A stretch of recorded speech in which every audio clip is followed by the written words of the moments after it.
Good afternoon and welcome everyone. On behalf of the Socioeconomic Rights Project at the Daloma Institute, I would like to welcome you to this book launch and dialogue on the book, Seeking the Right to Food, Food Activism in South Africa by Dr. Brighton Krumah. By means of introduction, my name is Paula Knight. I'm a doctoral researcher at the Daloma Institute and I will be your moderator today. To dive straight in, congratulations to you, Dr. Krumah, on this recent publication. In this book, it develops an argument on how the right to food could be approached beyond the traditional discourse. Dr. Krumah situates the gap between policy and practice as an opportunity for redress through collective action. The book provides insight into constitutional rights, political obligations, and counterpart entitlements, drawing on issues of the enforceability of socioeconomic rights, mobilization, and conscientiousness, and how they could be utilized to effect change. It presents a simplified notion of the right to food in relation to human development, the realization of other human rights, and deepening inequality. Through demonstrating the effectiveness of affirmative and justified approaches, Dr. Krumah argues that freedom from hunger can only be achieved through the authoritative action of political and social institutions alike. Seeking the right to food, food activism in South Africa is relevant and timely in accounting for recent developments in the food paradigm and provides expedient legal social thoughts into possibilities of transformation within legislation, economies, norms, and practices. It will be a valuable contribution for economists, policymakers, and human rights advocates who seek to advance social justice and human dignity in South Africa and beyond. The program is as follows: the introduction, which I'm busy with now, and then we will hear from our four panelists in this order: Dr. Brighton Krumah, Dr. Fumilola Adenehi, Dr. Mark Bergeroff, and Mr. David Kabanda. The presentations will then be followed by a 20-minute Q&A and a few housekeeping rules before we proceed. Please familiarize yourself with the mute and unmute button. Speakers, please unmute yourself to present and use the screen share function when necessary. To the participants, please ask all questions in the chat and direct them to the speaker if possible. These questions will be repeated during the Q&A.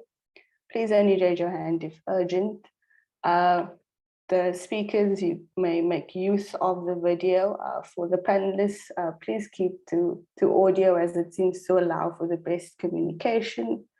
To the speakers, please maximize your 15 minutes for your presentation. And for purposes of timekeeping, if necessary, I will remind you when you have 2 more minutes to wrap up. And to all those present, please note that this webinar will be recorded. So thank you all for joining us today, and we are looking forward to this dialogue. So without saying much more, may I please welcome our esteemed guest and the author of Seeking the Right to Food, Food Activism in South Africa, Dr. Brighton Krumah, who is affiliated with the Global Change Institute at the University of the Witwatersrand. He received his DPhil from the Center for Human Rights, University of Pretoria, and has published extensively on political contestation, minority rights, food insecurity, urban agriculture, and democratization. Thank you so much, Dr. Krumah. Thank you very much, Paula. That was very kind of you. And then before I proceed, may I just observe basic protocols? I have to admit that the publication of the book wouldn't have been possible without some very important persons, individuals that I met along the way. These individuals, some actually did revise aspects of the manuscript. Some were the ones who actually encouraged me to actually embark on writing or undertaking the book project. May I first begin by saying a big thanks to Professor Magnus Shilanda, who gracefully is here. And Magnus was my doctoral supervisor. I never actually conceived the thought of embarking on a journey or taking a thesis based on food security. And actually it was Magnus's idea. And he actually also directed me towards thinking outside the box, of course, going beyond the legal remedies towards improving the right to food security. May I also say that it was also through Magnus that I met Professor Ebenezer Durojai. Magnus was the one who actually introduced me to Ebenezer, and since we met somewhere in 2014, 2015, we've always collaborated on many projects. And I also say my big thanks to Professor Ebenezer Durojai. I also have here Tim Wen from the Embassy of Taiwan, who is also here, and as well as many colleagues and friends, including Galos. The question is that, and I can also see that my friend Lukman is also here, and many others who have actually made it to be part of this discussion. But the question is that why have we gathered here? Why are we here to discuss the book seeking the right to food activism in South Africa? And from some reviewers and from many persons or readers who have actually gone through the chapters of the book, many actually do admit that the book is timely, particularly as it addresses contemporary problems. If you look at recent events, particularly from the July 15th event, where many people went on rampage, looting food, many items from shops. The question is that why did people embark on such massive, large-scale contestation? Why did people demonstrate their frustration in the streets, in the shops against the government? That's because there is an underlying factor, and the factor which has for many years, it has been swept under the carpet. So the question is that why food security? Why write about seeking the right to food? And the writing of the book was actually informed by three contradictions. The first one is that South Africa is known to be a country which is food secured. In other words, it produces a lot of food compared to many other African countries. And most of this food tends to be shipped or exported. On the other hand, you have many people who go to bed hungry. So this is the first contradiction. The second contradiction is that South Africa is known as the political capital of protest. Like averagely, you can record plus minus 15,000 protests in a year. But the question is that why is it that natives or indigenous or those based in townships do not channel their discontent towards asking for food or asking for price reduction in terms of food? This is the second contradiction. The third contradiction is that South Africa is known to have a proliferation of NGOs which are claiming to be advocating for food security. But the question is that why is it that there is a massive number of food insecure people, but most of these NGOs have failed to use the legal system to litigate for food security, or have failed to mobilize this many impoverished or many hungry people to demand for food? So these three contradictions puzzled me to a greater extent that the question was, how can we circumvent, how can we go beyond this narrative? What remedies can we use to sort of overcome these challenges? So the book, Seeking the Right to Food, contains 9 chapters, and these chapters addresses these 3 contradictions. So the first chapter lays the foundation for the entire book. So it actually looks at the interpretation of how the notion of food security and the notion of right to food was developed from the early 1980s, how the different concepts which came about us to provide different interpretations to this concept. Then chapter 2 moves on to consider the notion of food activism. And this chapter contains a series of comparative analysis, which draws from the ancient times to contemporary times in terms of how citizens use their collective power to drive home their point or the need for them to be provided with access to food. Then the third section, part 3, takes a particular case in point. And what is this case in point? It considers the strategies of one particular case from India, which is the Right to Food campaign. And one fascinating thing about the Right to Food campaign was how they mobilized, or they sort of relied on 3 different arms in order to secure access to food for the impoverished. The first arena is that they, of course, led by eminent legal scholars and lawyers, use the courtroom to actually to litigate, and eventually the Supreme Court, which is equal to the Constitutional Court, obliged the government to provide food for the impoverished.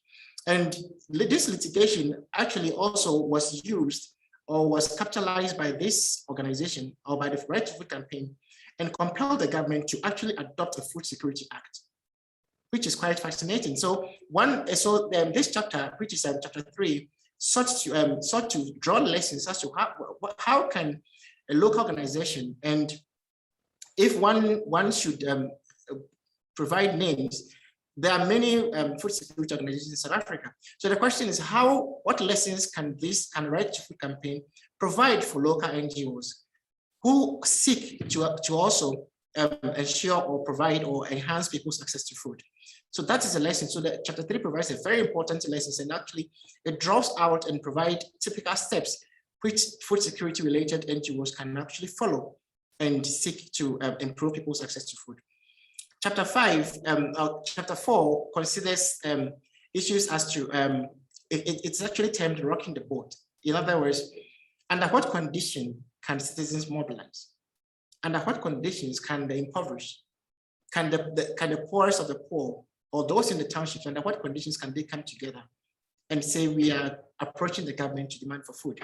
Because we must understand that the food security or the demand for food is not a charity. It is an entitlement, something which the government owes to its people. Because once the citizens actually vote you into power, there is a social contract which binds you and the citizens for you to be able to ensure their existence, and of which food is one of the fundamentals of human existence, which is, in other words, it is tied to the right to life. So, and that's, so this chapter 4 actually then zooms into chapter 5, where we consider the legal contours of the right to food itself.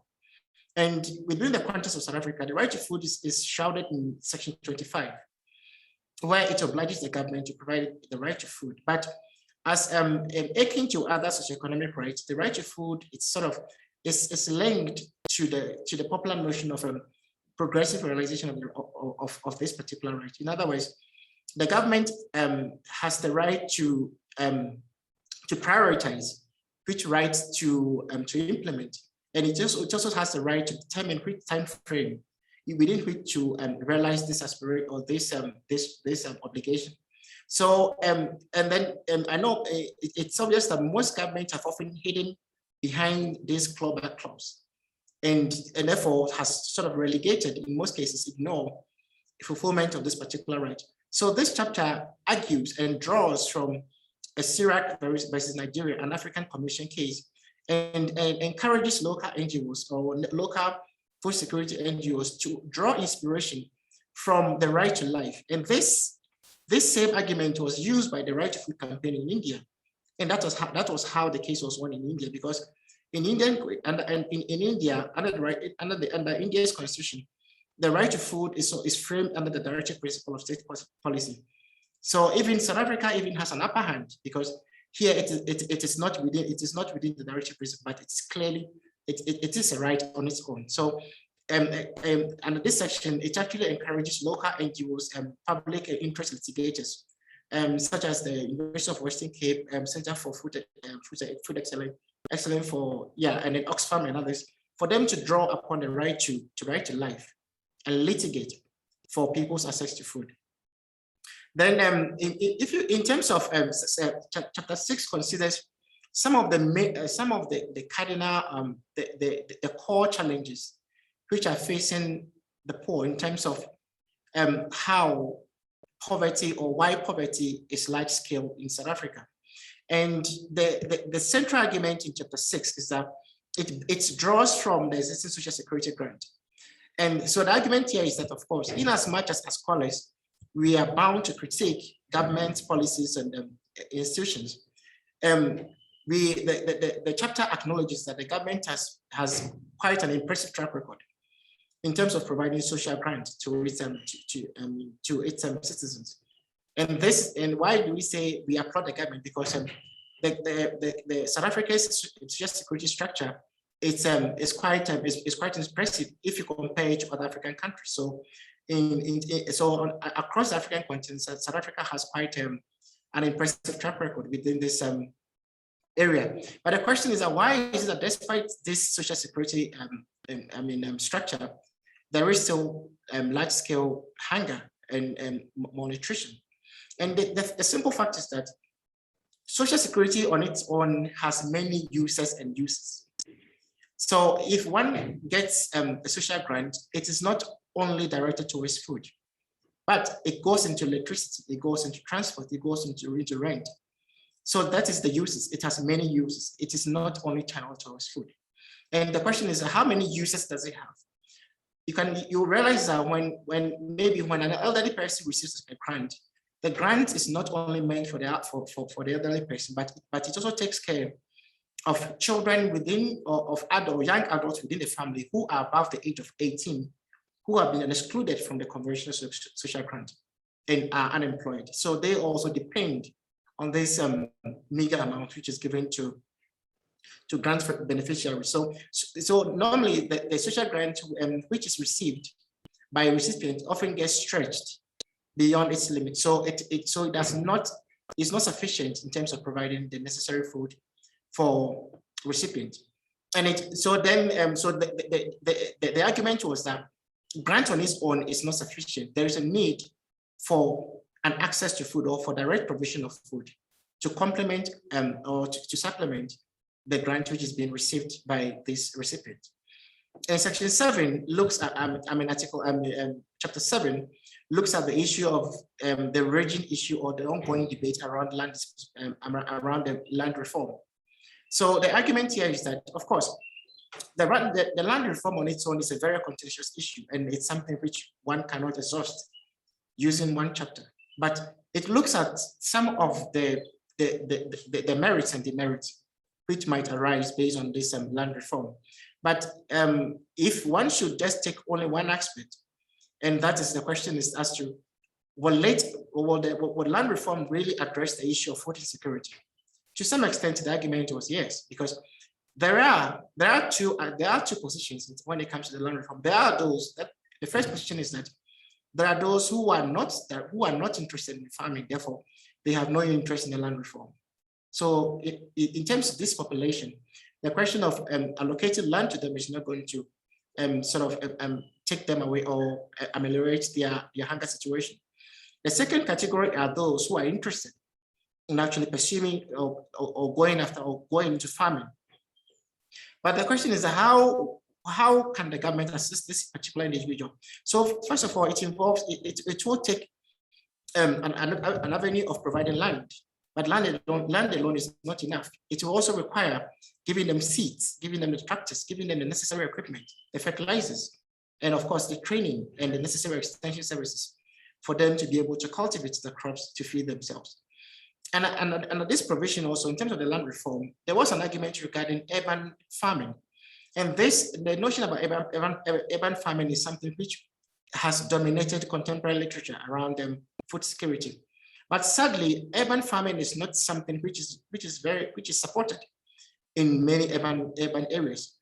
As we speak, there is a gentleman who has been labeled as the cabbage bandit in Pretoria, who, as we speak, has actually been summoned to appear before the city authorities, because he has converted his pavement into growing cabbage instead of cultivating lawns. And sadly, what one was wondering was that if it was in some jurisdiction, perhaps NGOs or food security NGOs might have mobilized and supported this gentleman, because if we keep on advocating for urban farming, but then when it comes to implementation, then we all take a backseat. And so it is quite a very sad event. So this book actually drums home the need for civil societies to be hands-on and provide the necessary assistance to farmers who wish to engage in urban farming. Chapter 8 then zooms into the ethical obligation or the moral obligation of the affluent or the rich to assist the impoverished. So in chapter 8, it actually harks back to the ancient, to the 16th, to the 17th century law, which was adopted by Queen Elizabeth, which is the poor tax. So under the poor tax, a certain percentage of amount is deducted from the salary of the affluent. And when we speak of affluent, there are those beyond a certain threshold whose income is more than sufficient and therefore can actually be used to provide basic or and then the money is taken and put and placed in a pool, which is then used to support the impoverished. So the idea was that this meager amount, which is taken from the rich, it actually is to buy their freedom from being harassed by the impoverished. Because the notion is that when the poor are hungry, they might actually come and take what the rich has. They might use force to take it. So the question is that why don't we mitigate this aggressive, this impossible aggression and provide the needed food for them? Then chapter 9 looks as to what is to be done in terms of policy fragmentation. The notion, the agreement here is that there is an existing food security interventions, which is being provided by the Department of Agriculture, Basic Education, Health, but these are all fragmented. So there's a need to bring all these food interventions into one particular department, perhaps the Department of Food Security, and which will then call for the need to adopt one comprehensive food security act to be able to bring all these various food interventions under one umbrella and be able to administer the needed food assistance to the poor. So this is the simple structure or the simple chapters contained in the book. I think I will just stop here and I will then allow my other panelists to also comment. Thank you very much.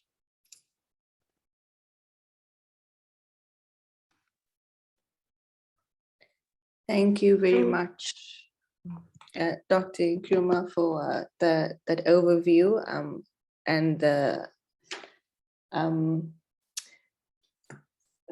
thank you very much for that insightful overview, and I think you left us with much to deliberate on in the upcoming Q&A. If you'll allow me to hand over to our next speaker, Dr. Fumilola Adenyehi, who is a lawyer with cross-sectoral experience and holds a PhD and LLM cum laude from the University of the Western Cape, South Africa.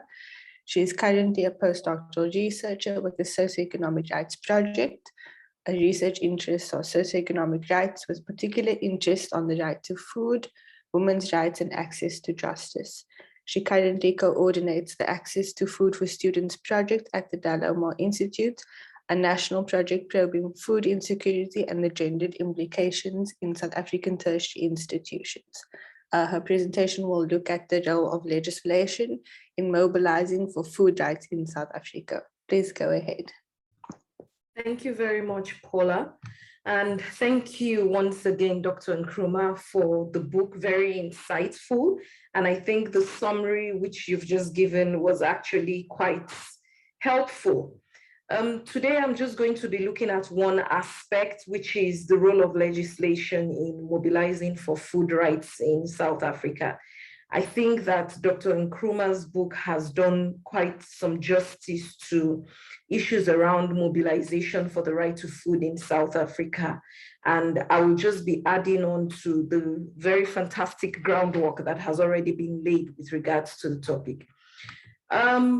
On background, I would just like to state that the right to food in South Africa is constitutionally guaranteed, as has been mentioned already by Dr. Nkrumah. And compared to many other countries in the region, South Africa is actually in quite an advantageous position.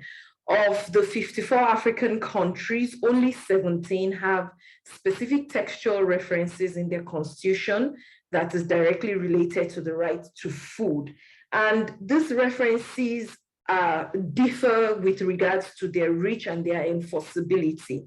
Some, like South Africa and Kenya, a few actually, have explicit provisions which recognizes food as a right and as a justiciable right, within the context of their constitutions.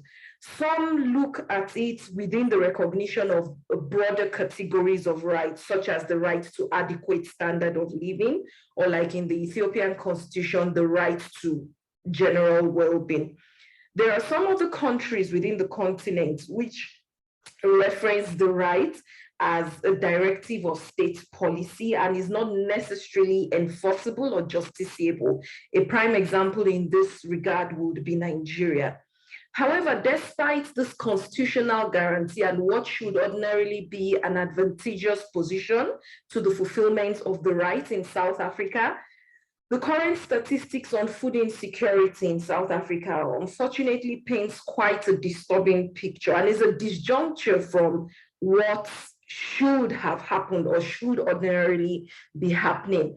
I think that nothing put it out there more than the statistics which we got, or the data which we got from the NIDSCRAM survey during the first survey, wave 1, where about 47% of people who were surveyed were seen to have been food insecure in the country. And yes, we might attribute some of that to the pandemic, but it's important we note that the pandemic didn't start food insecurity in South Africa. For as long as we've had the constitution, food insecurity has been a problem. And yes, we can trace this back to the apartheid history of South Africa and land dispossession. But still, when you think about it quite critically and you think that 26 years down the line and we're still standing with such a huge burden of food insecurity and of malnutrition amongst children and obesity within the adult population, then it calls to question whether or not this constitutional guarantee is actually doing what it ought to do. Quite sadly also, and Dr. Nkrumah had mentioned this in his summary, is the fact that of all the socioeconomic rights in South Africa, only the right to food has no specific designated legislation. What we have for the right to food within South Africa is what I like to refer to as piecemeal legislation and policies here and there.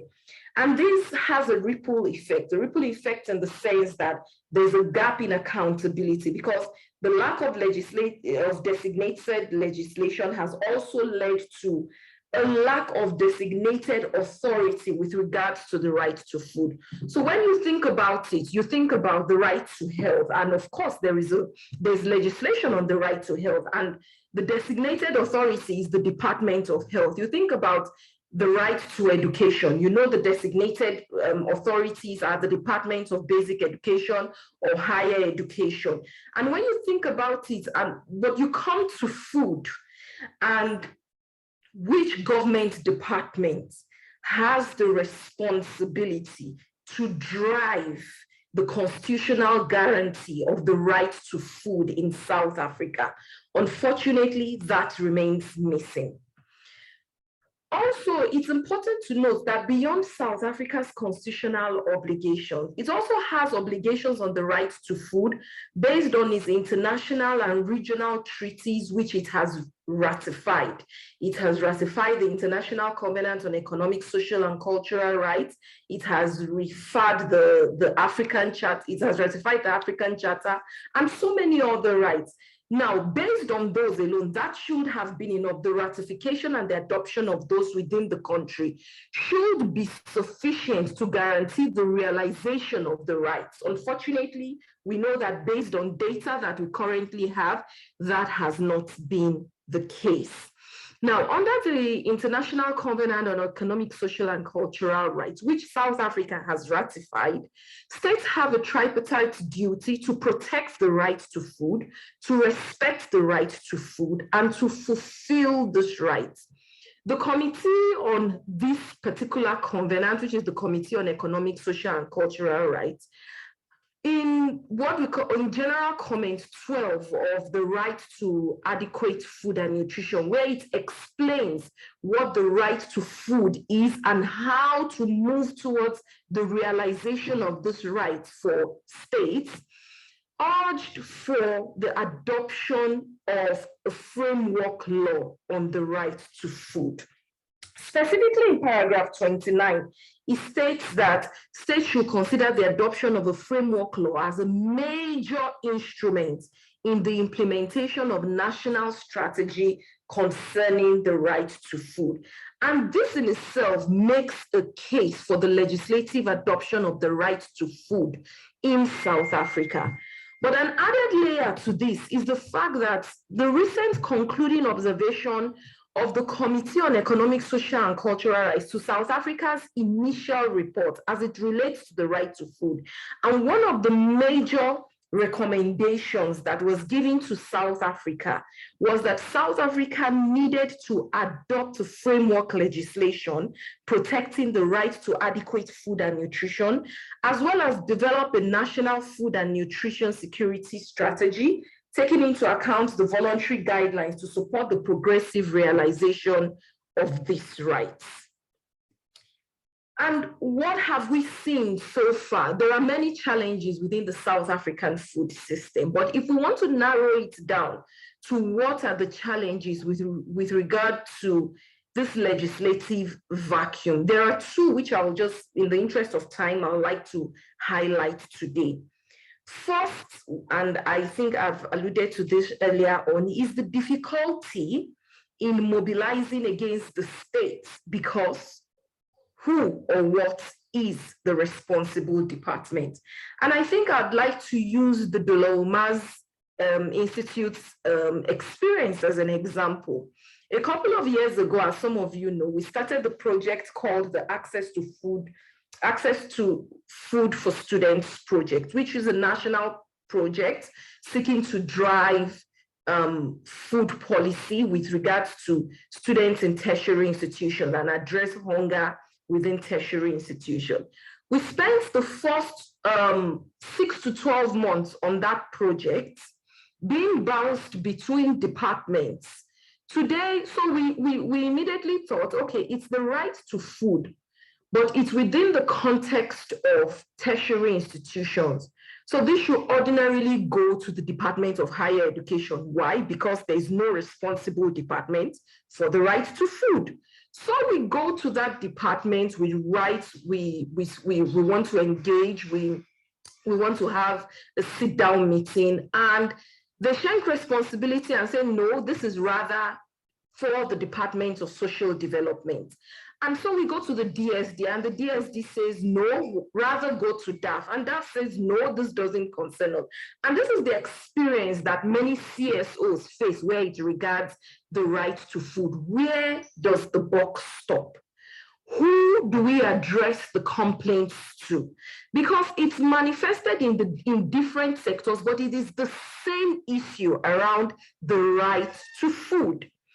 And in this regard also, the Committee on Economic, Social and Cultural Rights has noted that the incorporation in the domestic legal order of international instruments recognizing the right to food or in recognition of their applicability can significantly enhance the scope and the effectiveness of remedial measures and should be encouraged in all cases. This was also in General Comment 12, specifically paragraph 33.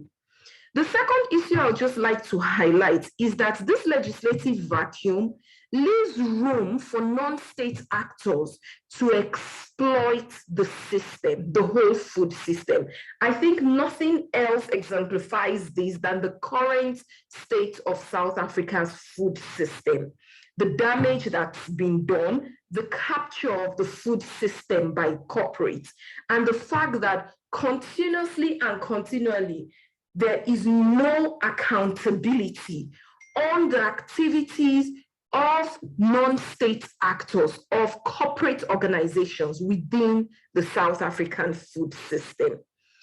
Paragraph 20 of General Comment 12 notes that all members of society, as well as the private business sector, have responsibilities in the realization of the right to adequate food. However, the state should provide an environment that facilitates the implementation of these responsibilities.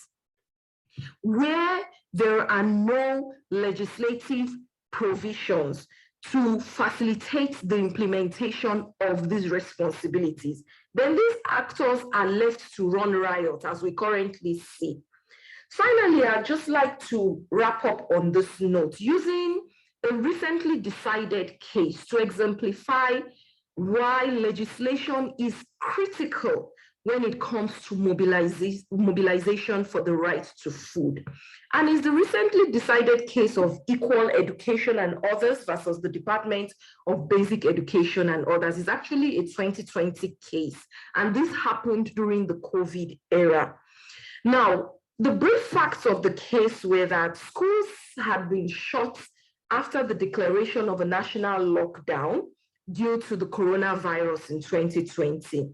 Now, the National School Nutrition Program, under which up to 9 million vulnerable learners had at least one meal a day, was also halted during the lockdown as schools were shut down. Now, CSO tried in several ways, right from the shutdown, to engage with the Department of Basic Education on finding a way, on thinking outside the box and continuing with the National School Nutrition Program, even though schools were shut down. This is because there were several learners who only had that singular meal a day because they came to school. However, the Department of Basic Education was adamant that this program will only resume after the lockdown. And so the claimants decided to bring an order for an urgent declaratory injunction against the Minister of Basic Education and the MECs of 8 provinces. 8 provinces because the MEC of Western Cape, after the engagement with CSO, decided on their own to resume the National School Nutrition Program. And the order was declaring a breach of the urgent declaratory injunction was for a breach of the constitutional right to food of learners within the basic educational system under the National School Nutrition Program. The claimants argued that the National School Nutrition Program was designed to fulfill the unqualified rights of children, both to basic education and to basic nutrition, under Section 28 of the Constitution. Now, in granting this injunction, the court noted, and this was very critical, that the department's own policy statement had reflected that basic nutrition was a component to basic education, and that the state's policy was instructive on the content of the right to education, and that the policies, and in the policies, the provision of basic nutrition was inextricably linked to the fulfillment of basic education. Now, this case exemplified how rights can be given expression in the Constitution, but are best amplified through legislation. The fact that the NSPN was expressed in legislative and policy instruments of the state helped the court to reach the clarification of the rights in addition to its enunciation in the Constitution. Specifically, paragraphs 17 to 39 and 38 in the judgments of the court outlined the legislative and policy framework behind the NSPN in reaching the conclusion that children's right to food was a basic component also of their right to education. And this was made clear simply because it was outlined within the context of legislation. Now, food insecurity in South Africa is systemic, and it's not going to be a battle that is won overnight. It's going to take the concerted effort of all, government, CSO, even the people themselves, to recapture the food system. However, I think we should probably reflect on the fact that a starting point for mobilization might be the low-hanging fruit of legislative adoption of what is already a constitutionally guaranteed right. Thank you very much. Thank you so much, Dr. Adeneyi. I think that was a great follow-up to Dr. Nchuma's overview and, just situating the current legislative processes in South Africa and where there is room for mobilization and what that could look like. If you'll allow me to make a slight change to the order of speakers, I'm going to invite Mr. Kabanda David up first, if that's okay with you, David and Mark. So if you'll allow me to introduce him. Mr. Kabanda David is a food rights lawyer with special interest for social justice in food systems. He practices this through legal advocacy, training for community empowerment, public interest litigation, research, and invoking social equity, fairness, and the doctrine of public trust. He studied at Makerere University and is now a PhD candidate at the University of the Western Cape. He's currently leading a team of lawyers in East Africa and in Uganda under the Agriculture and Food Law Cluster in Uganda Law Society and Tanzania. Kabanda David is a founder and currently the executive director at the Center for Food and Adequate Living Rights. His presentation will look at the role of civil society in mobilizing for the right to food. Please go ahead.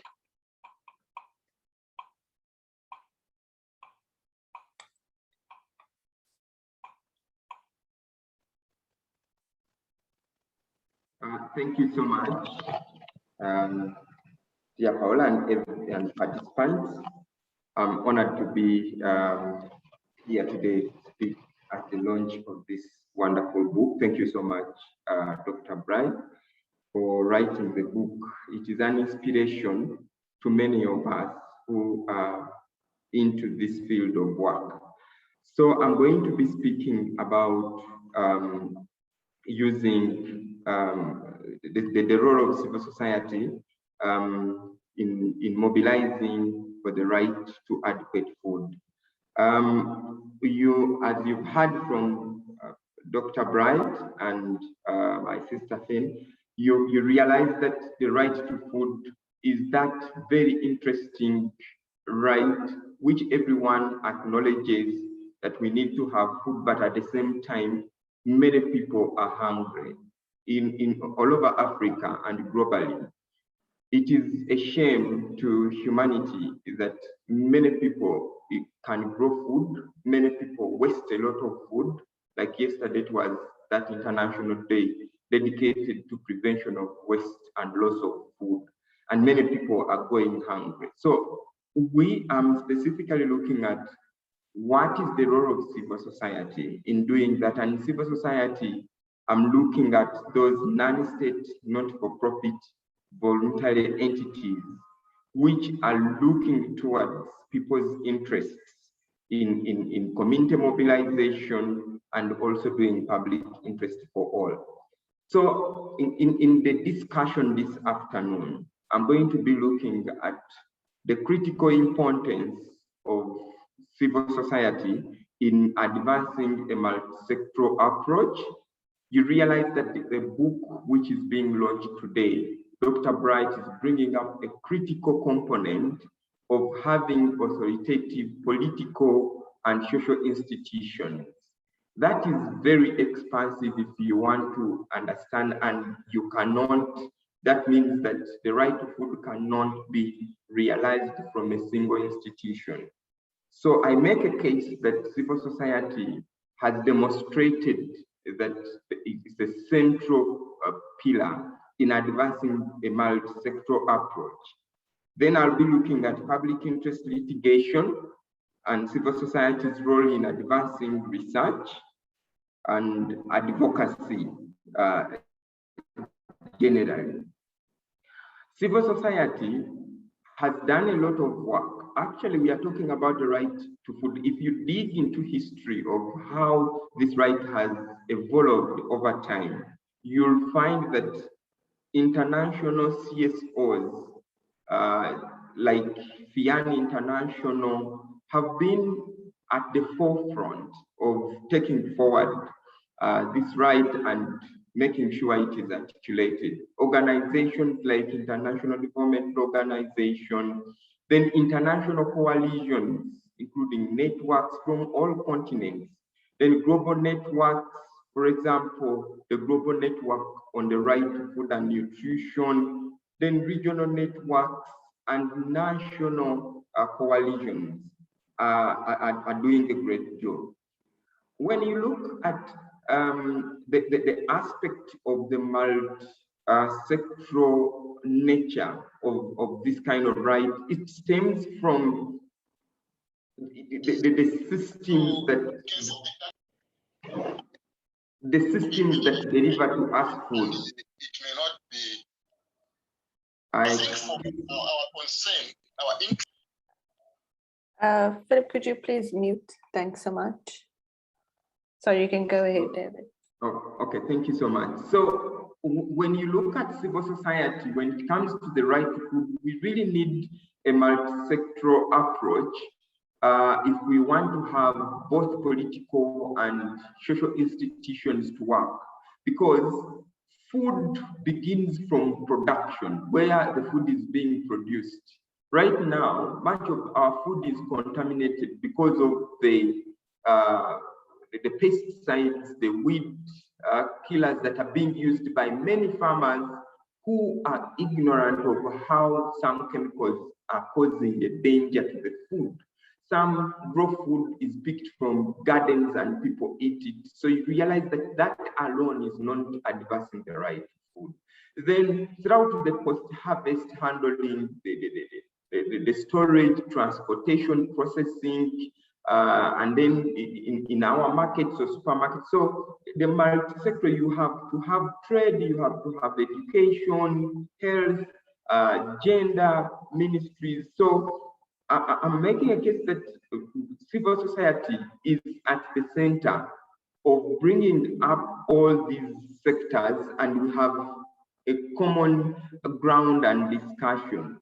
Then also other government institutions, you realize that some institutions, like the institutions which are mandated to do standards, institutions like food and food authorities, institutions that are mandated to do communications, then legal institutions. I'll demonstrate that civil society has been able to mobilize legal institutions to speak about the right to food and also take it back to the legal circles. Then research and engaging young lawyers, then coalitions. What have we seen from that? The moment you have civil society understanding the right to food and engage strategically, there has now been a common understanding and commitment from duty bearers. I'll give an example of Uganda. When we started the Center for Food and Adequate Living Rights, we started work around having a multi-sectoral approach. And where we are right now, we have many government institutions come together and have common priorities, and we are advancing them, bringing all these sectors to speak the same language and then be able to follow through with targets.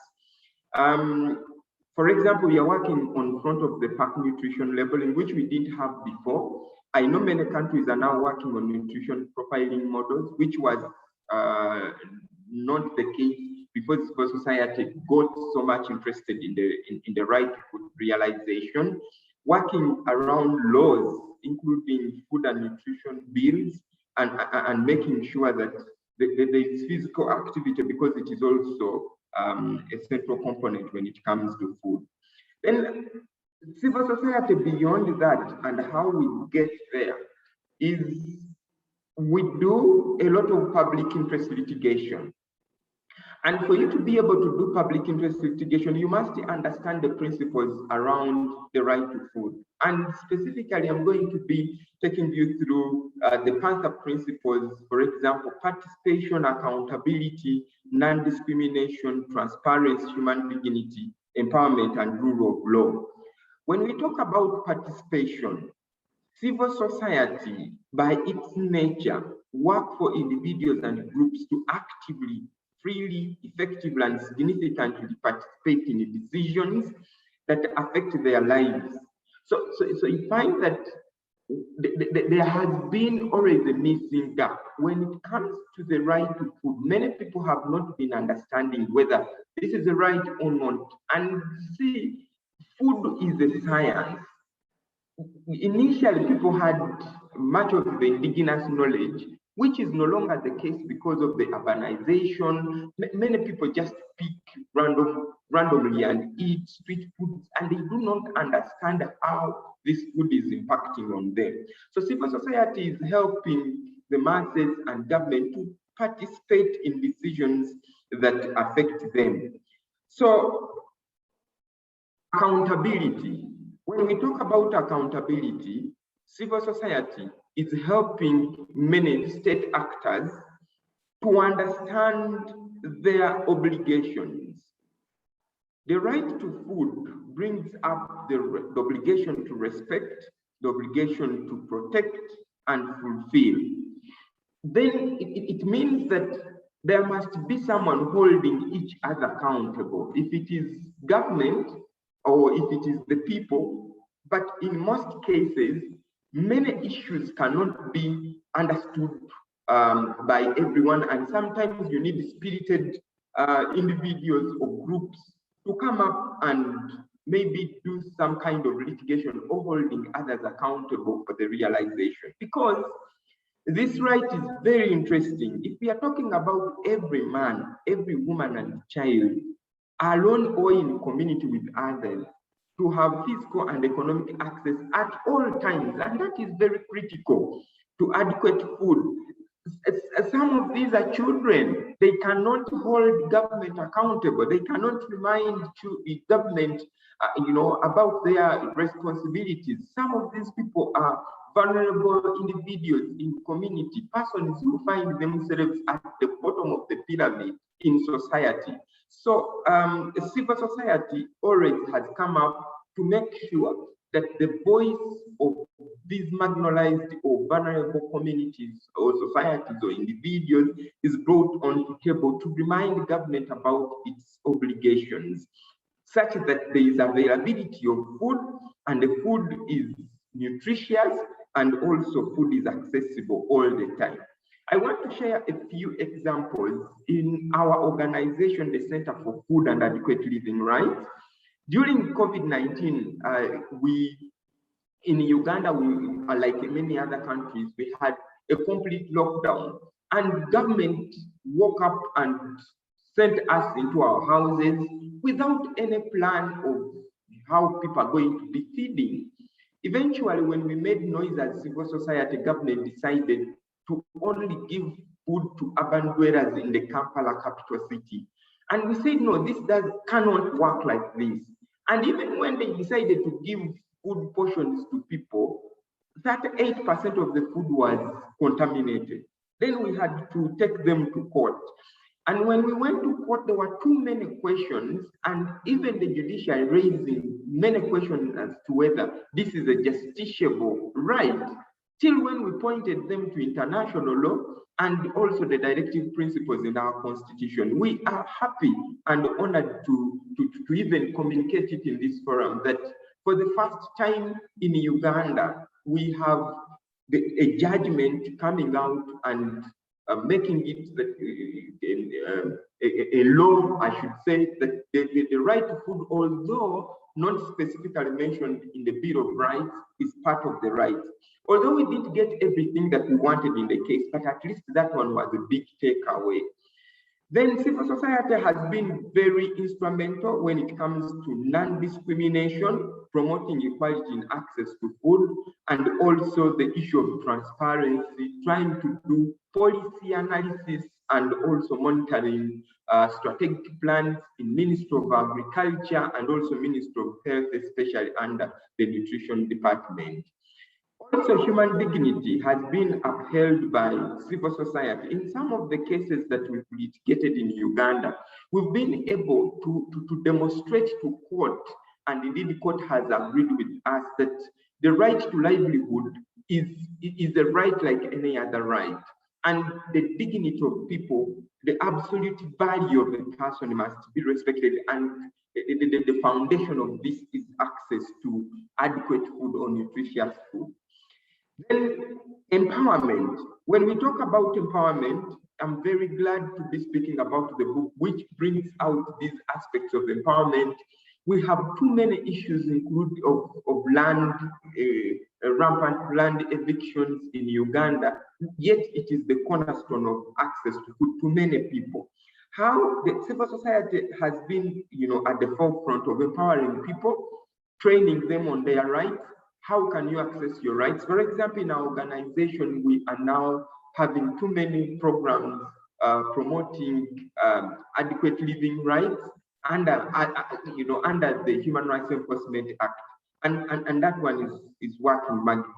And rule of law. Lastly, you see, many people, government, the duty bearers, and even the common person, many people do not think that food is a right. They don't think that there are any principles of legality when it comes to food. But civil society is increasingly in the region demonstrating to everyone that food is a right, and these are the laws, trying to unpack the normative content to everyone to understand the elements of the right to food.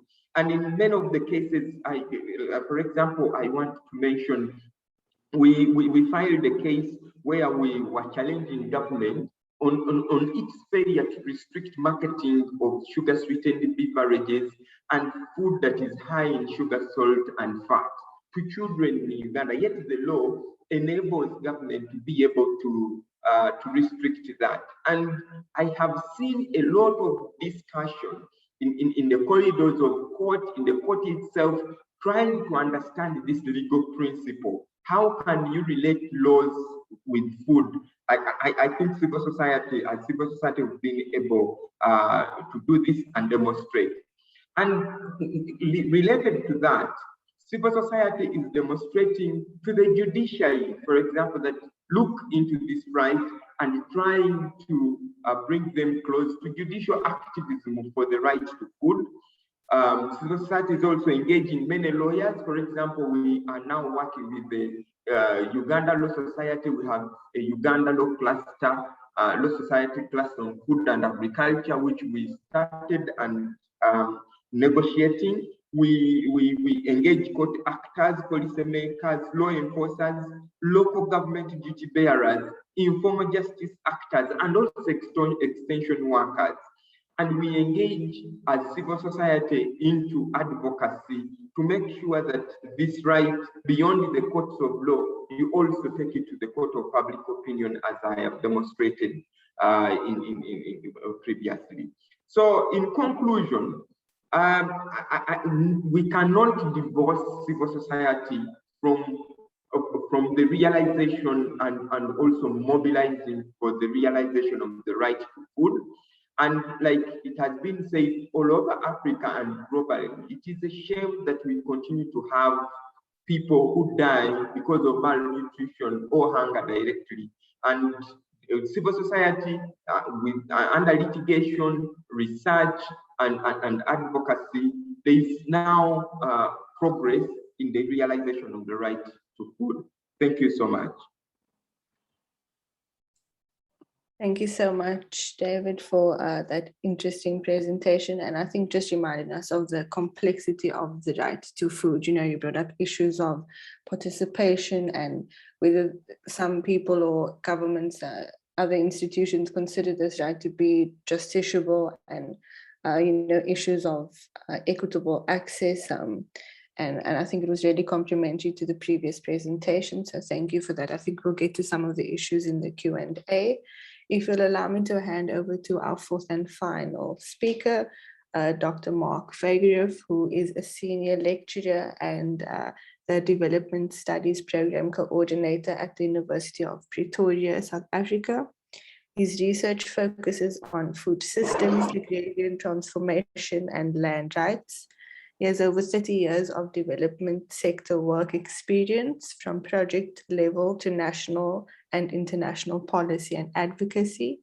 His doctorate was obtained with the Rural Sociology Group at Wageningen University. His presentation will be looking at food activism in South Africa, lessons and progress. Please go ahead.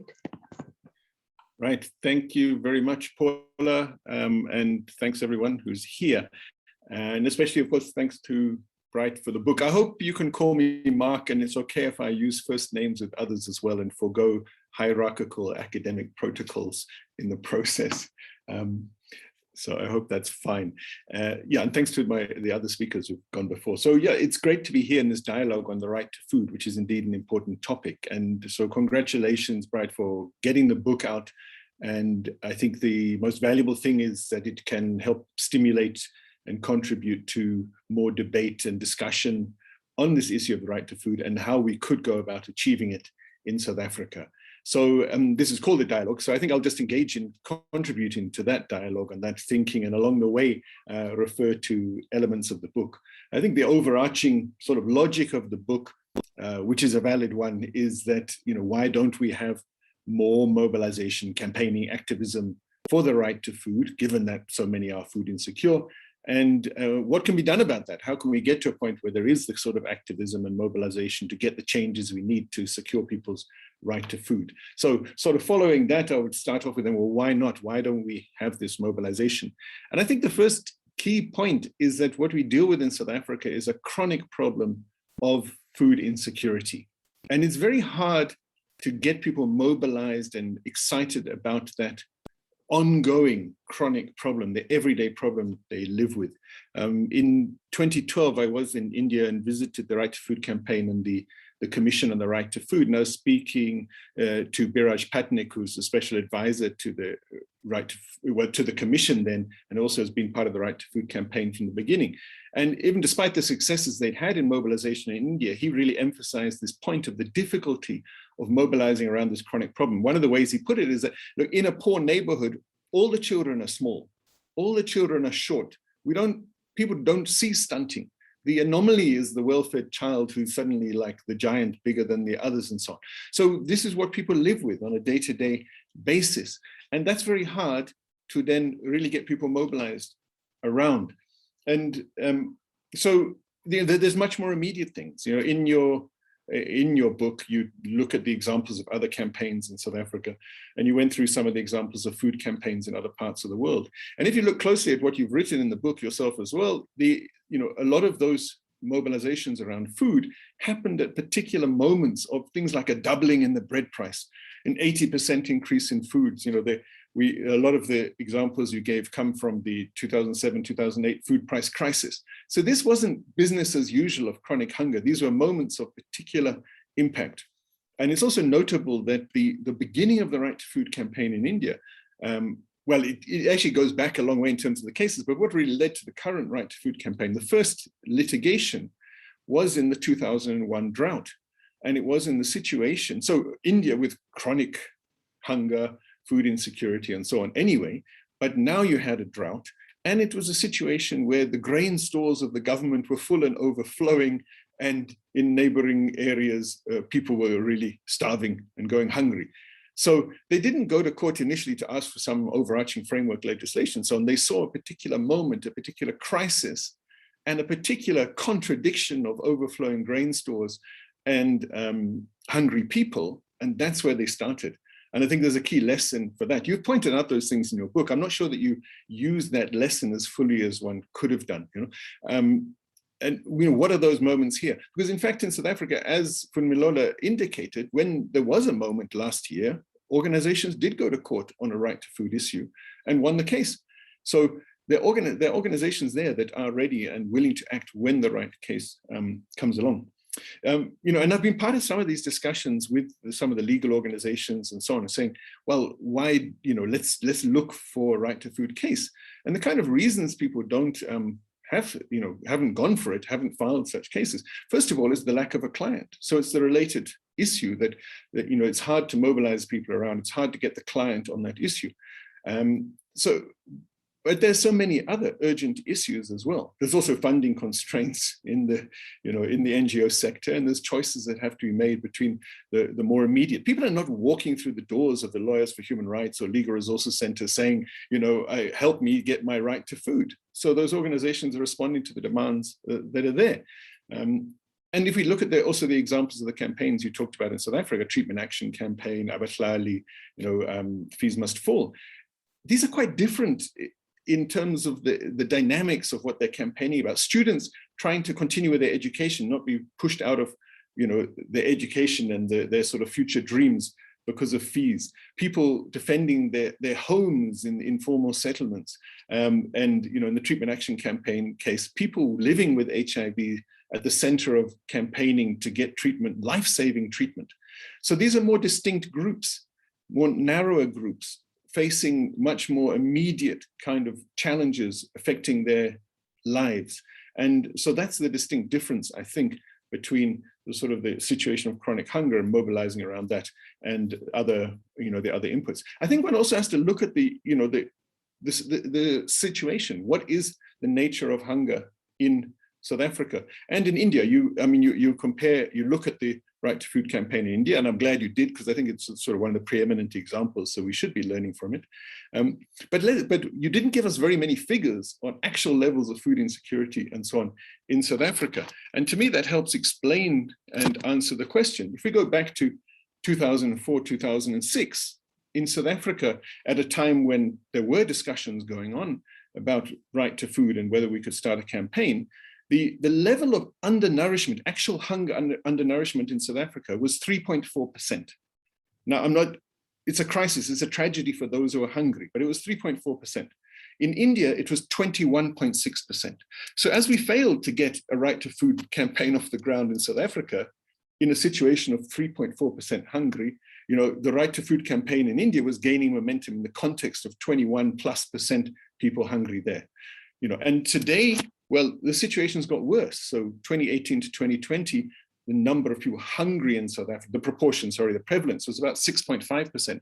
So significantly worse, more people hungry than there were before. In India, it's improved, it's 15.3%. And that might be partly due to the effects of the Right to Food campaign. But nevertheless, the Right to Food campaign certainly wasn't wholly or completely successful, because that's a lot of people still going hungry in India. But one of the issues in South Africa is that, while we have 6.5% who are really undernourished, hungry, which is a tragedy, we have 44 to 46% pre-COVID, this is pre-COVID, who are at least moderately food insecure. So people are living without adequate diets, but they have their bellies full. And that's the hard situation to mobilize around. I also want to just challenge a bit some of the assumption that seems to be in the book of a kind of linear process of activism and the heroism of sort of women marching for food and so on. Of course, that's there, and it's good to celebrate that. But how does change really happen? I don't think we can, for example, really separate out certain forms of activism, as you try to do, from those that become violent and so on. And other forms of struggle. And change doesn't happen in that linear way. In fact, if we look at the looting you mentioned recently, it's a classic example. I mean, here you have what was clearly a criminal project to defend corrupt elites, but it used and tapped into, of course, popular discontent with inequality, hunger, poverty, and so on, and mobilized people. And this has probably taken us closer than we've ever been before to a basic income grant in the country. So, it wasn't the nice campaigning and all the nice arguments that some people might have been making. This criminal project took us closer to that. So the way change actually happens, the way these things get agreed, is often out of particular circumstances, particular complex sort of interactions of different interests and different forms of power that are there. So, and I think also it would have been good to give more attention to the actual right to food campaigning and activities that have happened in South Africa. Unsuccessful as they might have been, I think we need to learn more from those. And there have been activities, and I'd go back to, for example, what I've been involved in 2003, There were initiatives. There was, FIAN was in the country. We were linked to Livia Campesina as part of their global campaign for agrarian reform. And we had discussions and some assessments looking at the possibility of a right to food campaign. In fact, there was a workshop and there was even a steering committee that was formed, and unions were there, and the South African Human Rights Commission were there, land NGOs were there, and so on, and linked to, FIAN, which is an important mover in this, as David has noted. But it didn't go anywhere. I think there have been other initiatives, very important. In 2014, there was a national conference on the right to food, and out of that came the Food Sovereignty Campaign. And the Food Sovereignty Campaign is really foregrounding the right to food, and they put forward a Food Sovereignty Act, which again foregrounds the right to food as for debate and propositionally to say this is what we need. So they're making many of the same arguments. So it would be useful to unpack why those haven't succeeded, to complement the other work that you've done on that. So coming then to, well, just one other thing I want to mention on the challenge of mobilizing around this is the multidimensionality of this. And I think David also touched on that. There's so many factors that go into meeting the right to food, from production to health issues, to food distribution, to prices, to incomes, and so on. So it's not easy, aside from maybe not being one particular government department to target, it's not easy to target the issue. Whereas something like housing is more direct, something like treatment, well, fees for students certainly was, and treatment for people living with HIV, much more contained, much more focused and specific. So it's really, securing the right to food really is complicated. It is difficult. And so where, what would you, how do you take that on, and what demands can you effectively make in relation to such a sort of multi-dimensional challenge that's there? But maybe coming to then looking at what could be done going forward. Well, I think taking into account what you said, I think we have to look at how to link up the right to food with other challenges, inequality. And I think we need to tap into the anger over inequality, and we need to, there is an opportunity with COVID that, for maybe greater mobilization around the right to food. As I said, hunger has actually been increasing in South Africa for some years now. Since essentially from 2007 or so, we haven't seen any sustained improvement in food security in the country. And now with COVID, we know it's getting a lot worse. And alongside that, we see corporations increasing their profits, and Tiger Brands that can, increase earnings per share 124%, during COVID over the same period the year before, in part because they increased grain prices by 14%, so that they could increase their profits on selling grain, even as people's incomes were lost and so on. So I think we have to tap into that sort of justified anger, and we have to mobilize a broader coalition. Again, if we look at the Right to Food campaign in India, it's a very wide coalition of different movements, women's movements, land movements, and so on. So how do we tap into that? How do we link this issue to other things that people are organized and mobilized around? But because I think what we have to be doing is building some kind of sustained campaign that would, yes, demand the legislation. It'd be great to see legislation on the right to food, but we need to go beyond that. That alone is not going to solve the problem. So we need to mobilize campaigning that could demand that as one thing, but it would have to go far beyond that, and would have to keep on pushing for the implementation and giving effect to that. I really don't believe that simply establishing a department is going to solve problems of coordination and so on. If you think about it, you have a new department of food security, or right to food, hopefully. It's still going to have to work with agriculture. You're still going to have that department with social development, with grants, and with health, with cooperative governments, with local government, with provincial government. The coordination problems are not going to go away, and also the idea that simply because you have one department clearly responsible for legislation makes things happen, is not borne out by our experience in South Africa. One example, which also gives us an interesting sort of avenue to look at legally, would be the Land Reform Labour Tenants Act. Responsibility of one department, clear law, just not implemented.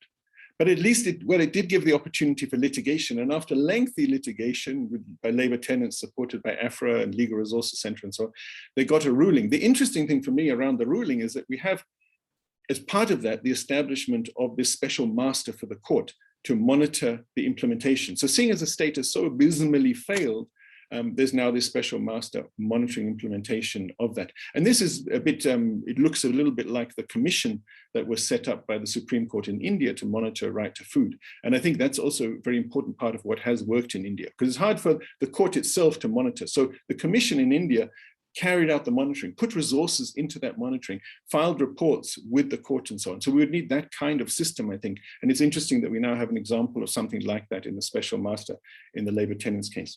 But what we're going to have to do as well, I think, is not just go for that overarching legislation, but we're going to have to look for those opportunities, look for those key moments, those specific contradictions where we can litigate and we can mobilize. And certainly the lesson of the Right to Food campaign in India, which is they've acknowledged fully and is very clear, and I think you've also touched, being clear on in the book, and the lesson from the Treatment Action Campaign is that we need to combine a range of mobilization tactics. We need court action combined with mobilization in the street, with protest, maybe with civil disobedience and so on. And we need to somehow find ways to sustain that through coalitions. So, well, let's look for those contradictions. Let's look for those opportunities and those moments. Let's try to see what kind of alliances could come together around this issue and push for it. And sadly, the increasing levels of hunger and inequality in the country maybe do create the conditions for this to happen. So that's my input for now. Thanks for the book and thanks for having me. Thank you so much, Mark. I think you did a really great job of pretty much tying all the presentations together and highlighting some important, observations, lessons learned and progress made. There have been some comments made and some of them tied to the same issue, some mentioned by Mark as well. And I'll sort of, for the first round, just stick them together and then give Dr. Nkrumah the opportunity to respond. And there's this issue of, perhaps that you didn't touch on the issue of maybe this big food and private sector and the concentrated structure of, South Africa's current food system, which is very much capitalist. As Mark mentioned, those have still been making profits during this really trying time. The issue of food sovereignty and what that looks like, and the underlying issues of inequity within the food system. And perhaps, Dr. Nkrumah, if you want to respond, if that was a deliberate sort of omission in the book, or just your response to the general inputs made now, please go ahead. Thank you, Paula. And before I proceed, may I, if that's okay with Prof. Ruth Hall, please, may I give 5 minutes of my time for you to deliberate on some of the issues that you've raised in the comments? Prof. Ruth Hall, you may, if that's okay with you. That's very kind of you, and thank you for this opportunity. It's very interesting and wide-ranging discussion. I'm not sure that I can add any further, but I do think that there was a key moment last year where groups of lawyers, researchers, civil society groups came together. So it seems to me that there have been these moments historically often associated with food price spikes, last year with the COVID lockdown, where there's been a question about coordinated sequences of actions, including campaigning, litigation, etc., as has been set out. And I think that understanding why these have tended to dwindle and the difficulty of bringing together, for instance, groups working around land, social grants and so on, to focus on food as a collective point of overlap has been very complicated.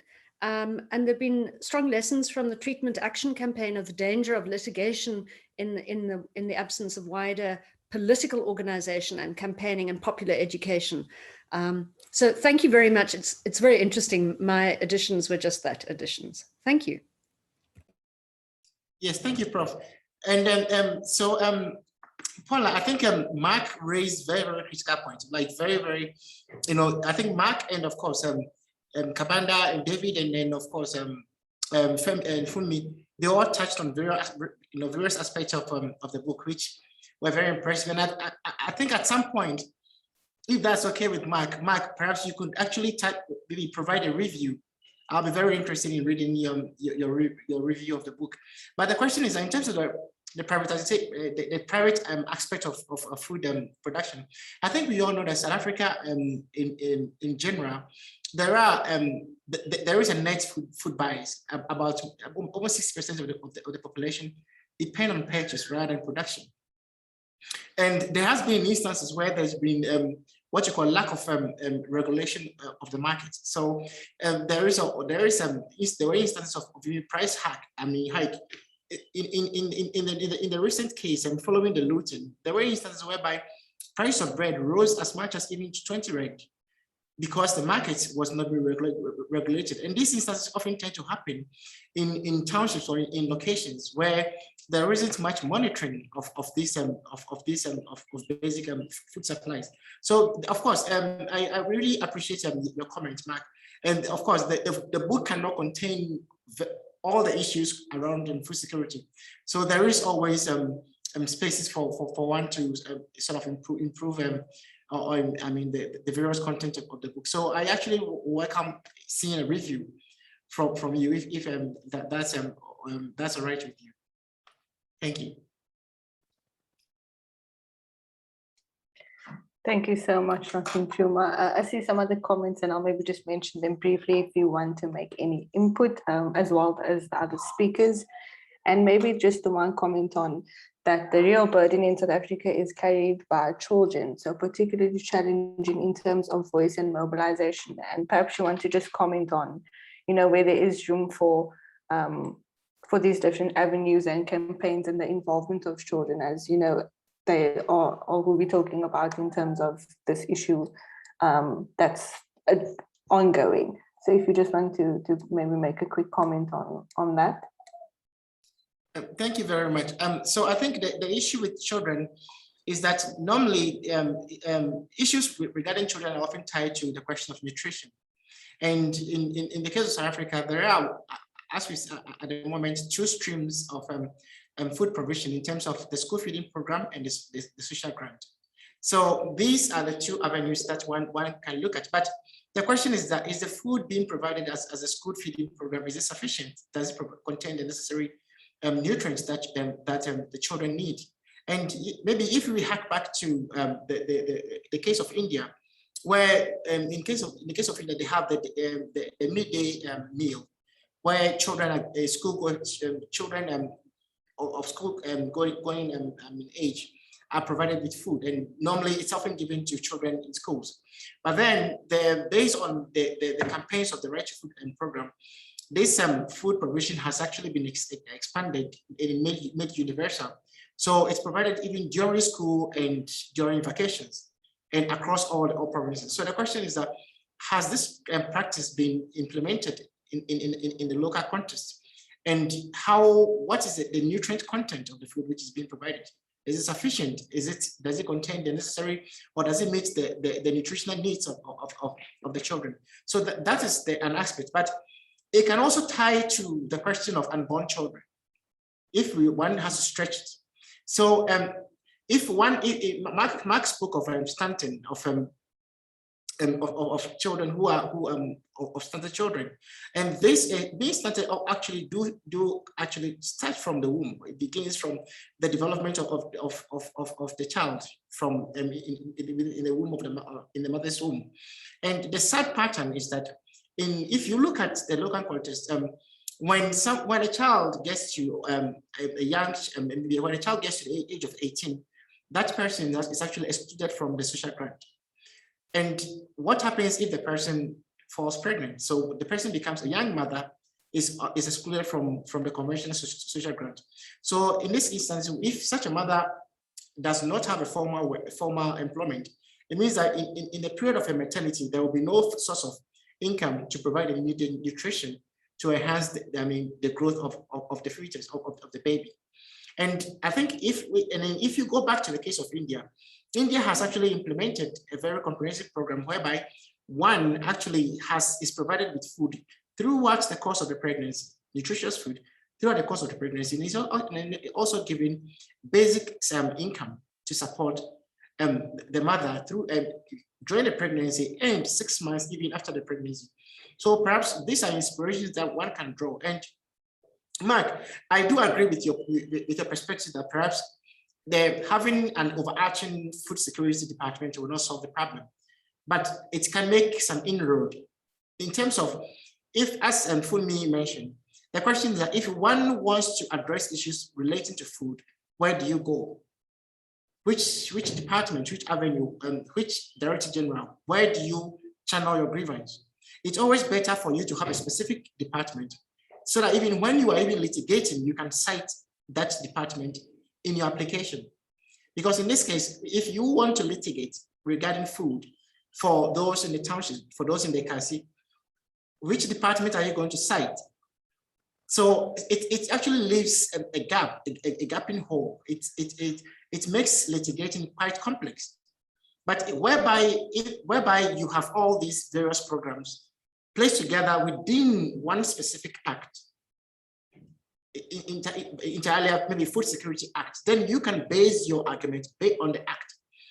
As we speak now, if you want to litigate, like the TAC, when TAC wanted to litigate, they base their complaints based on the Health Act. If you want to do if you want to go for housing, based on the housing. If you want to go for water, you base so and even on education, you can draw inspiration from the School Act. But in this case, if you want to litigate on food, and you want to go and draw on Section 27, the clawback clause of progressive realization is going to cripple you. So the question is that there's a need. Of course, there is always a first step, like as was mentioned in the case of India. There is a first step, and the first step is that, of course, draw from the right to life, as has actually also been mentioned by Professor Hall. Draw from the right to life, and then you can have like a roadmap, a blueprint on which you can then mobilize. You can then use this case to mobilize and incite and actually raise awareness that there is a right, there is a right which exists. And this is what the court has actually said. And this is what the state or the municipality needs to do about it. And as we speak now, like as I mentioned, the critical case at this point, even now, you are actually citing instances or situations which was used as a rallying point to actually bring, especially women, to come and mobilize. Now, is there a case? Is there a particular case which can be invoked? Is there a pretext? Let me just call it that way. Is there a particular pretext now? If we look around us, there is quite a considerable pretext. Number one, the case of 350, the social, the basic grant. Some have been excluded, some have been given. Even in some cases, there has been delayed. The question is that, is a 350 basic grant, is it sufficient enough to meet the basic needs of an individual? Considering that the grant is not just meant for food, but it stretches, it goes beyond other means. So this in itself can serve as a pretext if need be. The second case is that there is the ongoing case of the cabbage bandit in Pretoria. Of course, whereby law enforcement agencies are actually going to arrest someone for engaging in urban agriculture. Is this sufficient pretext? So the question, so my argument is that if one seeks, or if one really wants to look for a pretext, there is always a pretext. Perhaps maybe we are not looking at the right place. That's my argument. Thank you. Maybe I can just contribute a little bit to the debate. I think we're wrapping up just now, Chairperson, but just to say on the issue of like the food pricing in South Africa, it's not just an issue of like high prices in certain locations, whatever. It's a structural thing rooted in the large corporations. And we've seen that since the beginning of COVID, in fact, before, but one project we're involved in is looking at the impact of COVID. Every month since COVID, food prices have been higher. Food price inflation has been higher than core inflation every month. And it's average for the first 15 months of COVID, the average difference between food inflation and core inflation was over 60%. So more than 60% higher food inflation than core inflation. And that's in the core formal retail sector. And it's also reflected not just in increasing levels of food insecurity and hunger, but also increasing profits of those corporations. And of course, the Competition Commission and so on have shown themselves completely unable to address that kind of situation. So clearly we do need other responses. Meanwhile, Metro Police confiscate food of street vendors who are just trying to make a living and selling that food more cheaply to local communities than you know, the supermarkets are doing. I won't go into the cabbage example, it's been mentioned already. So that's, you know, we need to challenge that, but I think we have to be very strategic in what is going to work, because also, as you know, Bright was mentioned now, there's going to be these arguments about progressive realization. And this has been one of the debates. If you're going to go to court on any general right to food litigation, you can argue that the legislation should be in place, but the government's going to quickly turn around and point to all the policies that are there, the integrated food security strategy, the national school nutrition program, 9 million children a day. I mean, it's, you might have weaknesses, but it's a highly successful program. It's the biggest direct food intervention in the country. And they have a range of other programs as well. And they have agricultural support programs. So they're going to point to all of those. And they are going to be reluctant to put in place any legislation which could help to hold them liable, you know, could help hold them to the obligation that they should have to this. And I did speak to a senior official responsible for food security a few years ago. And I asked them, well, why don't you put in place legislation to give effect to this right? And they said, we'll be sued by people. You know, they said, we've discussed it, but we don't want to put the legislation in place because we'll be sued. And yeah, I mean, I was kind of shocked because, you know, they're basically saying, yes, the need is there, but we don't want to give people the opportunity to exercise their rights. On the other hand, it's not entirely surprising if you've got 50% of the population who are almost at this point, and it was almost that before COVID, who might be suing the government, you know, and can the government respond? So you know, it's quite a complex situation. But I think we have to be tactical, and we have to see this as an ongoing struggle. Even in the example from India, it's far from a situation where this has been resolved. The Right to Food campaign there continues and struggles around these issues. And certainly they have got nowhere near sort of universal coverage, as we can see in the fact that their level of food insecurity and hunger is actually considerably higher than South Africa. So, so I think we have to be tactical, look for those gaps. And maybe like the early childhood one, and then the lactating mothers one, you know, is one of the next gaps. And you can even use the argument that if you see it as important to provide food to children of school-going age, surely that must also apply to others. So you can, you know, I think we have to look at those kind of tactical arguments and see which ones can work best. But I think we're always going to have to combine it with campaigning and with, you know, and building those sort of alliances that create demand for this. It's not going to only happen through the legal process. So we need to look at that. I would love to see a dedicated organization focused on right to food. We don't really have it. So every other organization we rely on for this has a lot of other priorities on their plate and other demands as well. So maybe some people need to get together and put that there, and, you know, an organization that would consistently for years work on this, because it's not going to happen fast. It's not going to be easy, and it's going to be an ongoing struggle for a long time.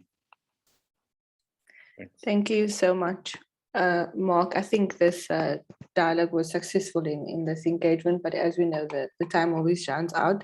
I would like to give all our speakers 1 more minute just for their final contribution, and then yeah, just back to Dr. Nkrumah for his final words. But if you'll allow me to first welcome Fumi, just in 1 minute, your final takeaway from this dialogue.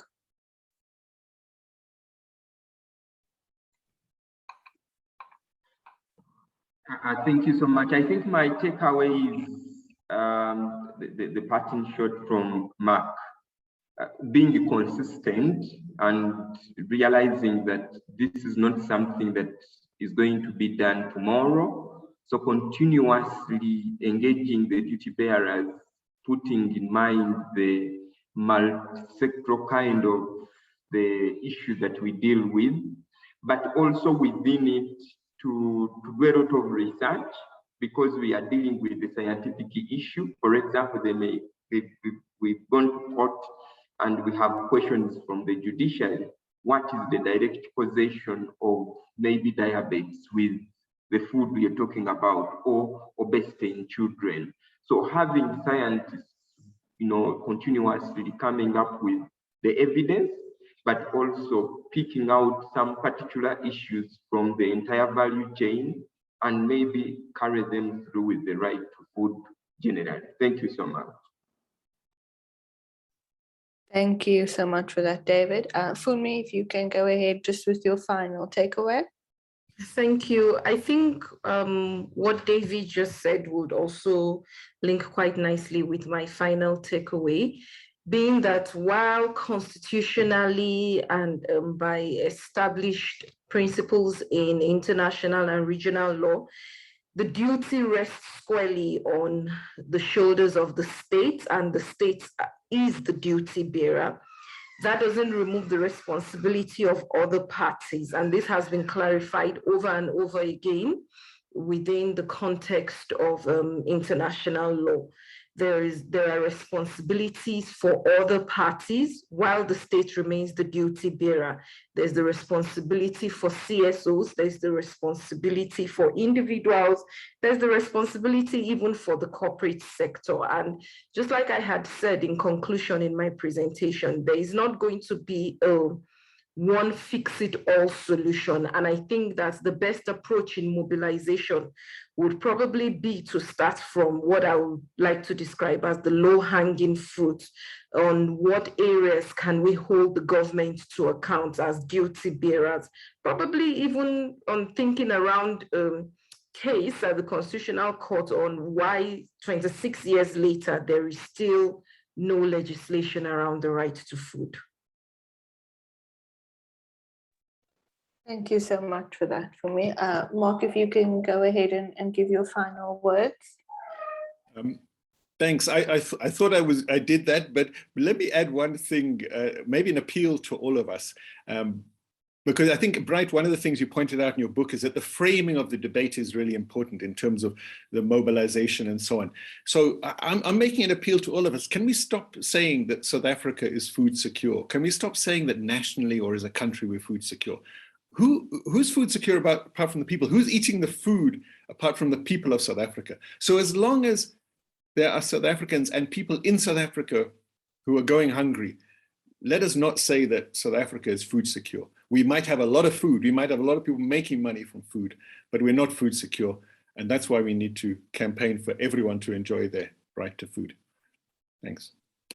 Thanks, Mark. Dr. Nkrumah, I'll hand over to you. Thank you again for this valuable contribution. And if you'd just like to share your final takeaway from the dialogue, please go ahead. Thank you so much, Paula. So this is a copy of the book, and I think I've got only 2 left. So anyone who wants a copy, you may just drop me an email at bright.nkrumah@vets.ac.za. And I'll be happy to share, to send you a copy or 2. And in terms of my final words, I think Mark and Funmi and Kabanda have been very, they've been very clear in terms of what we ought to do. As food activists, as food scholars, we all have an obligation, a responsibility to come together and put together a strategy to enable or to help the impoverished, the hungry, the malnourished to be able to be food secure, to have sufficient access to food. And I think maybe going forward in the next few days, I'll be happy maybe if we can all come together and mobilize and map up common strategy, and based on local context, which avenue should we use in framing or in finding the case? Because I think, as Mark mentioned, the case of the lactating mothers, the case of the expectant mothers, is an avenue that we can perhaps explore as maybe as our entry point. So I hope maybe this communication, this sort of discussion will go forward. It will not end here. And I thank you so much for this discussion. Thank you so much, Paula. Thank you so much. Thank you to everyone for joining, and to the SERB team at DLI, to all the speakers for their reflections, and a big thank you again, Dr. Nkrumah, for this contribution. I think we can all agree that there's more conversation to be had, so perhaps we'll follow up with that. And maybe just for you to look at the chat box, because I think there's some messages directed to you concerning your email addresses and all of that. But thank you again to everyone, and have a great day further.